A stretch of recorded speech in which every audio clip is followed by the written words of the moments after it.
ठंड में करीब आधी रात में एक बूढ़ी औरत कब्र खोद रही थी।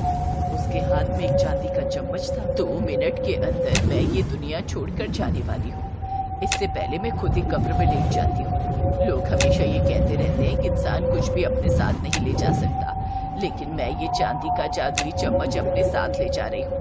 अब कोई भी मेरी तरह मोमोज पानी पूरी नहीं बना पाएगा। वो स्वाद भी मेरे साथ आज इस कब्र में दफन हो जाएगा।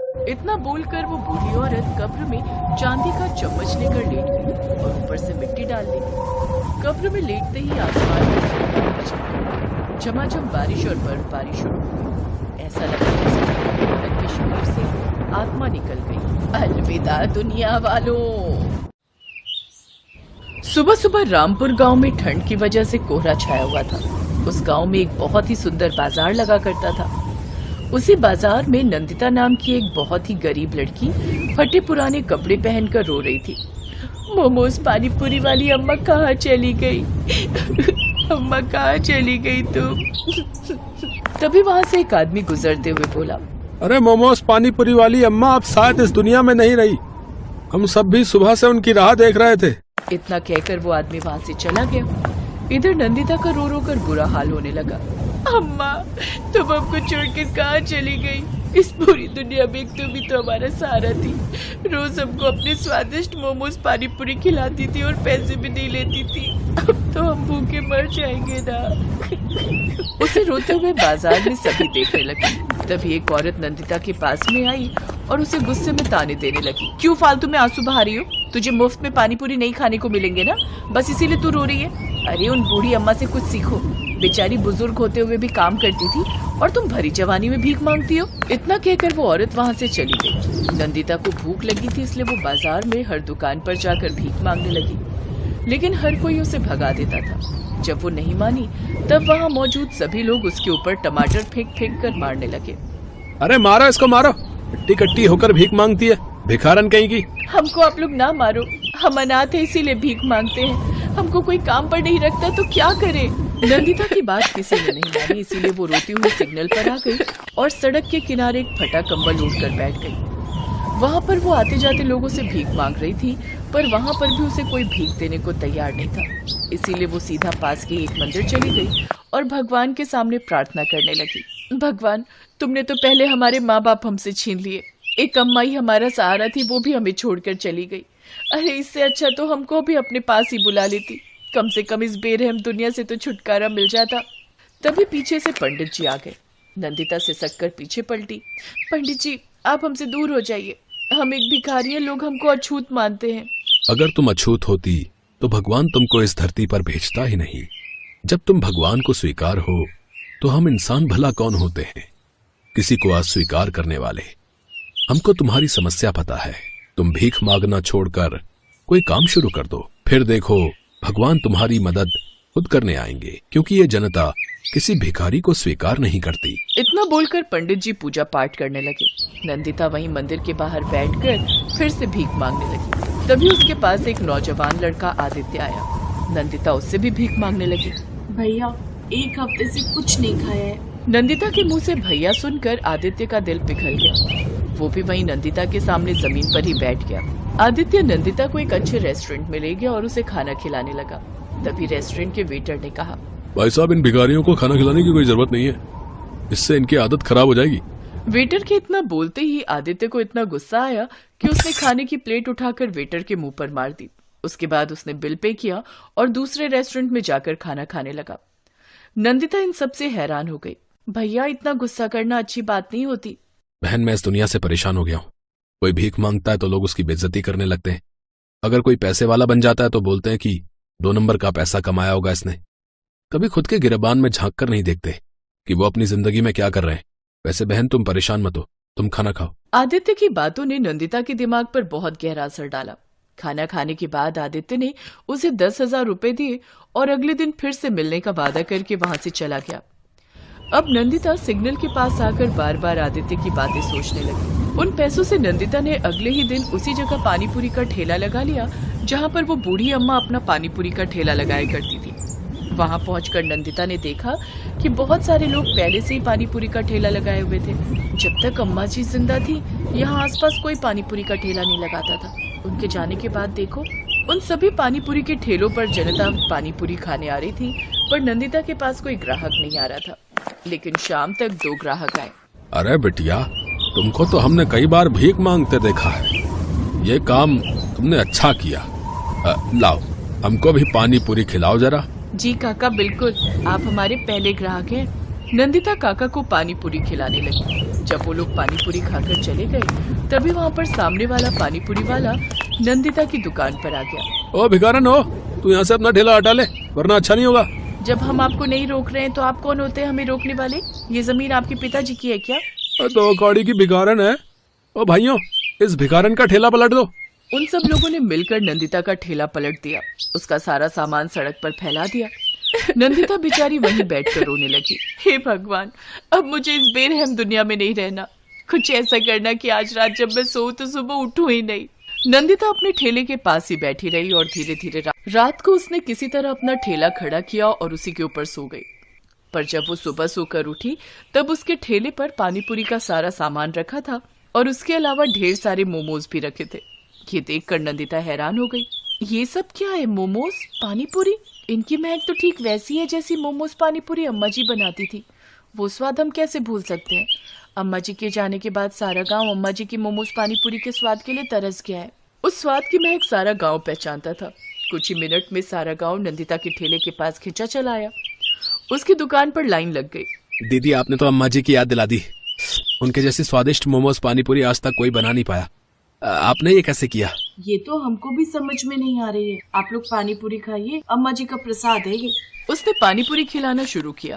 वो सबको मोमोज वाले पानीपुरी खिलाते जा रही थी, पर ना पानीपुरी कम पड़ रही थी, ना ही मोमोज। शाम तक उसकी दुकान पर लाइन लगी रही, पर मोमोज वाले पानीपुरी खत्म ही नहीं हुए। रात में जब सारे ग्राहक चले गए, तब सामने ठेले वाला फिर से नंदिता की दुकान पर आया और ठेला पलटाने लगा। ठेले को हाथ लगाते ही अचानक एक जोरदार बिजली कड़की और वहां पर वही बूढ़ी औरत की आत्मा प्रकट हुई जो कब्रिस्तान में चांदी का चम्मच लेकर दफन हो गई थी। सभी लोग उसे देखकर डर गए। अम्मा जी तो खत्म हो गई थी, लगता है उन्हीं की आत्मा है। अरे जल्दी भागो यहाँ से भाई। आसपास के सभी ठेले वाले अपना ठेला छोड़कर वहां से भाग गए। उसके बाद अम्मा की आत्मा ने नंदिता से कहा, बिटिया, ये सारा चमत्कार मैंने किया है। ये लो जादुई चम्मच। जब तक ये तुम्हारे पास रहेगा, तब तक तुम्हारे पास ना मोमोज की कमी रहेगी और ना पानी पूरी की। पर अब भीख मत मांगना।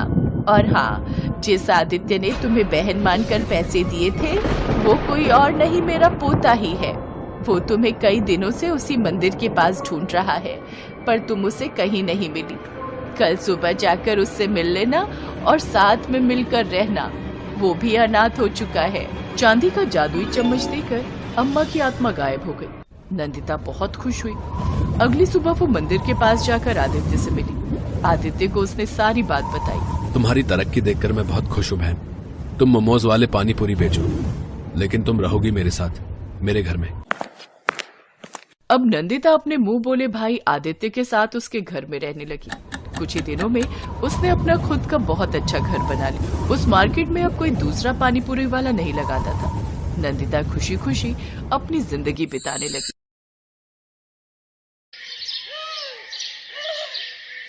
रूपनगर में सीमा अपने बड़े लेकिन गरीब ससुराल में रहती थी। उसके ससुराल में उसके सास ससुर, पति और 4 साल की बेटी रूही थी। सीमा का पति अशोक एक फैक्ट्री में गार्ड का काम करता था। एक रात काम पर जाते वक्त उसका एक्सीडेंट हुआ और उसके दोनों पैरों में गहरी चोट लग गई और कुछ महीने के लिए डॉक्टर ने उसे बेड रेस्ट के लिए बोल दिया था।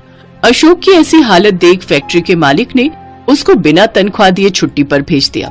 इसलिए घर खर्च चलाने के लिए सीमा ने लोगों के घरों में काम करना शुरू कर दिया। क्या नाम है तुम्हारा? जी सीमा। देखो सीमा, घर की साफ सफाई, झाड़ू पोछा, बर्तन, कपड़े, ये सब काम तुम्हें करने होंगे और इसके बदले में मैं तुम्हें 3000 दूंगी, ठीक है? जी मालकिन, मैं कल से आ जाऊंगी। अगले दिन से सीमा काम पर चली गई। सीमा, घर की साफ सफाई हो गई हो तो फिर जरा किचन भी अच्छे से साफ कर देना और हाँ, जब जाएगी तो एक बार मुझे फुट मसाज दे देना। उफ, कल शॉपिंग करके आई हूं ना तो पैर बहुत दुख रहे हैं। ठीक है मालकिन, मैं कर दूंगी। सारा काम निपटाकर मालकिन की फुट मसाज करके सीमा घर लौटती है। थकी हारी सीमा घर लौटी तो उसकी ऐसी हालत देखकर अशोक बोला, मुझे माफ करना सीमा, आज मेरे कारण तुम्हें दूसरों के यहाँ ये सब काम करना पड़ रहा है। ये आप कैसी बातें कर रहे हैं जी? जिंदगी में उतार चढ़ाव तो आते ही रहते हैं और बुरा वक्त ही तो है, आज नहीं तो कल कट जाएगा। सीमा एक जिंदा दिल औरत थी, उसमें बहुत हिम्मत थी। वो हर मुसीबत से लड़ना जानती थी। सीमा के ससुराल वाले बहुत ही अच्छे थे। सीमा काम पर जाती तो उसके सास ससुर घर का सारा काम संभाल लेते, लेकिन मालकिन द्वारा दिए गए पैसों से सीमा और उसके परिवार का गुजारा बस उतना ही हो रहा था कि उन्हें 2 वक्त का खाना मिल जाता था। सीमा अपनी मालकिन रश्मिका के घर के सारे काम करती। कभी कभी अगर खाना बनाने वाली नहीं आती तो सीमा खाना भी बना देती। अरे वाह सीमा, तुम तो बहुत बढ़िया खाना बना लेती हो। जी मालकिन, मुझे सब कुछ बनाना आता है, इडली, सांभर, नूडल्स, मोमोज।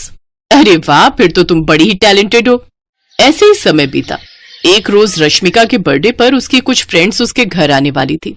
रश्मिका के सोसाइटी के पास एक बहुत ही नामी रेस्टोरेंट था।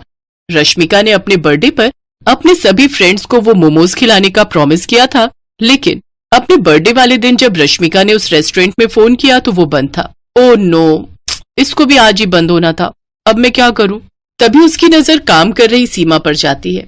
उसने सीमा को सारी बात बताई। लेकिन मालकिन, मैं वो होटल जैसे मोमोज नहीं बना पाऊंगी और तीखी चटपटी चटनी तो मुझे बनानी ही नहीं आती। अरे कौन सी बड़ी बात है, यूट्यूब पर तू उसकी रेसिपी देख ले, सामान मैं मंगवा देती हूँ। वैसे भी तो तू खाना अच्छा बना लेती है, मोमोज भी बनाई लेगी अच्छे से। रश्मिका ने यूट्यूब ऑन कर दिया, जिसे देख सीमा मोमोज और स्पाइसी चटनी बनाने लगी। वो वीडियो देखकर सीमा ने वेज मोमोज, चिकन मोमोज और पनीर मोमोज बना दिए। फिर सीमा ने सबको स्नैक्स सर्व किए, साथ ही चटपटे मोमोज भी खाने को दिए। वाह यार, क्या मोमोज है! सच में इस स्पाइसी रेस्टोरेंट का भी जवाब नहीं। कमाल के कुक है इसके। अरे ये कमाल मेरी कुक, मेरा मतलब है मेट सीमा का है। वो रेस्टोरेंट तो आज बंद था, इसलिए मैंने इसे ही बोल दिया बनाने को। क्या सच में? लेकिन इन्हें खाकर तो ऐसा लग रहा है जैसे किसी महंगे रेस्टोरेंट से मंगवायो। सचमुच जवाब नहीं इसका। उन सब ने ज्यादातर मोमोज ही खाए। सबको मोमोज इतने पसंद आए कि मोमोज ही कम पड़ गए। सीमा भी अपनी तारीफ सुनकर बहुत खुश थी। घर आकर उसने ये बात अपने ससुराल वालों को बताई। हमें तो पहले ही पता था हमारी बहू बड़ी हुनर वाली है, जो भी काम करती है दिल से करती है और उसमें जान डाल देती है। ऐसी बात है तो माँ कभी हमें भी मोमोज बनाकर खिलाओ, वो भी चटपटे वाले। ठीक है मेरी बच्ची, मैं कल ही तुम सबके लिए बिल्कुल वैसे ही मोमोज बनाऊंगी। अगले दिन सीमा ने घर में मोमोज बनाए और सबको खाने को दिए। मैं ना कहती थी मेरी बहू के हाथों में तो जादू है, जादू। अरे मैं तो कहती हूँ तू लोगों के घरों का काम छोड़कर मोमोज बनाना शुरू कर दे, अच्छी कमाई हो जाएगी। लेकिन इन सब के लिए पैसे कहाँ से आएंगे? मैंने कुछ पैसे जोड़ कर रखे हैं बहू। जब राशन के लिए पैसे देती थी तो उसमें से मैं थोड़ी बचत कर लेती थी बुरे समय के लिए। अब उन्हीं पैसों से मोमोज बनाने का सामान आएगा। सीमा की सास कनस्तर में छुपाए हुए उन पैसों को ले आती है और सीमा को दे देती है, लेकिन वो सिर्फ 1800 रुपए ही थे। ये देख सीमा उदास हो जाती है। क्यों उदास होती है बहू? हर काम की शुरुआत छोटे से ही होती है। आप ठीक कह रही हैं माँ जी, अब मैं इसी से अपना काम शुरू करूंगी। अगले दिन से सीमा ने रश्मिका के घर का काम छोड़ दिया। फिर वो बाजार गई और मोमोज बनाने का सामान ले आई। सामान लाते वक्त उसकी नजर रास्ते में एक टोकरी वाले पर गई। ठेला तो बहुत महंगा आएगा, तो क्यों ना मैं टोकरी में ही मोमोज रखकर बेचूं? ये सोचकर सीमा ने टोकरी ले ली और घर आकर सारा दिन मेहनत करके उसने मोमोज और चटपटी चटनी बनाकर तैयार कर ली। फिर शाम को सीमा अपने सर पर मोमोज और चटपटी चटनी के साथ में म्यूनिस से भरी टोकरी लेकर उन्हें बेचने निकल गई। वो गली मोहल्लों में घूम घूम कर चटपटे मोमोज बेचने लगी। चटपटे मोमोज ले लो, स्वादिष्ट स्वादिष्ट चटपटे मोमोज, जो एक बार खाएगा उंगलियां चाटता रह जाएगा। तभी एक औरत उसके पास आई। अच्छा अच्छा, ऐसी बात है, जरा लगा तो एक प्लेट, मैं अभी तो देखूं कितने चटपटे मोमोज है तेरे। वैसे कितने की है एक प्लेट? जी 30 रुपए। धीरे धीरे सीमा के पास और भी ग्राहकों की भीड़ लगनी शुरू हो गई। कुछ ही देर में सीमा की सारी टोकरी खाली हो गई। वो खुशी खुशी घर गई और सारी बात बताई। अगले दिन वो और भी ज्यादा मोमोज बनाने का सामान ले आई। आज ग्राहक बेसब्री से उसका इंतजार कर रहे थे। कल इसी वक्त तो आई थी वो चटपटे मोमोज वाली, ना जाने कहाँ रह गई। मेरा बड़ा मन कर रहा है उसके हाथ के मोमोज खाने का। कुछ ही देर बाद सीमा वो मोमोज लेकर पहुंच गई। उस दिन भी उसके सारे मोमोज बिक गए। आज उसकी पहले से भी ज्यादा कमाई हुई। अब सीमा हर रोज वहाँ मोमोज लाकर बेचती। एक रोज जब वो घर पर थी तो एक सेठ उसके घर पर आया। क्या तुम ही वो चटपटे मोमोज वाली सीमा हो? जी मैं ही सीमा हूँ, कहिए क्या बात है? मैं स्पाइसी रेस्टोरेंट का मालिक हूँ। क्या तुम मुझे मोमोज खिलाओगी? बड़ी तारीफ सुनी है तुम्हारे मोमोज की। हाँ मालिक जरूर। सेठ ने जैसे ही वो मोमोज खाए उसके तो होश ही उड़ गए। वाह भाई वाह, मैंने आज से पहले इतने अच्छे मोमोज कभी नहीं खाए। मेरे रेस्टोरेंट में भी इतने अच्छे मोमोज नहीं मिलते। क्या तुम मेरे रेस्टोरेंट के लिए मोमोज बनाओगी? इसके बदले मैं तुम्हें हर महीने 35,000 रुपए दूंगा। सीमा झट से बोली, मुझे मंजूर है साहब। तो ठीक है, कल से ही तुम ये काम शुरू कर दो। और हाँ, तुम्हें आने की जरूरत नहीं है। मेरे आदमी तुम्हारे घर से खुद आकर मोमोज ले जाया करेंगे। सेठ वहाँ से चला गया। ये सब तुम्हारी मेहनत का कमाल है सीमा। हाँ बहू, और इस काम में हम सब भी तुम्हारी मदद करेंगे। अगले दिन से सीमा मोमोज बनाने लगी। होटल से कुछ आदमी उसके घर से चटपटे मोमोज ले जाते और उसे रेस्टोरेंट में बेच देते। अब अशोक भी पूरी तरह ठीक हो गया और वो भी सीमा की इस काम में मदद करने लगा। धीरे धीरे सीमा ने अच्छे खासे पैसे जोड़ लिए। इस काम से उसकी आमदनी और ज्यादा बढ़ गई। अब तो उसके पास ग्राहक और ज्यादा बढ़ गए। वो पूरे शहर में चटपटे मोमोज वाली के नाम से मशहूर हो गई। अब उसकी और उसके परिवार की गरीबी भी दूर हो गई।